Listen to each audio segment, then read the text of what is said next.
Honda FFL selalu kita tengok dekat dalam VTT je kan. Depan atap sebuah Honda FL5 tahun 2022, 2025 registration dia. Kalau tengok, inilah kereta idaman ramai-ramai lelaki lah.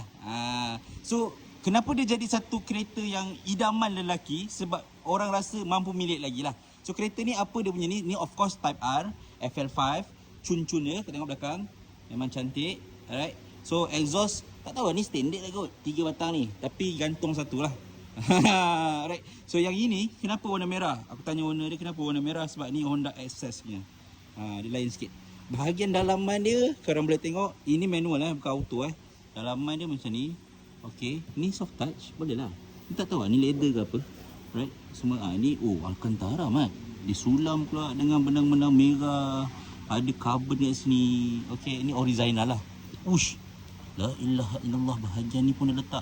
Jaga daripada tercala-cala. Type R, yes. Owner ni aku rasa kaya kot. Okay, so ni pun ada tulisan Type R kat sini.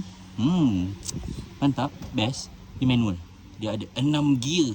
Gear reverse, belah kanan, bawah sekali. Wah, duduk dalam ni rasa sporty, rasa kaya lah. Tapi rasa mewah tu tak sangat. Dia lebih kepada rasa performance dia. Nak tukar dia punya ni macam ni Masya Allah. Cun lah. So kereta ni affordable. Sekarang boleh beli dengan harga RM250,000. Loan bulanan dalam RM2,900 lebih-lebih macam tu. RM3,000 lah macam tu. So, kereta ni affordable lah kalau orang yang macam ada income dalam RM7 hingga RM10,000 macam tu boleh beli kereta ni.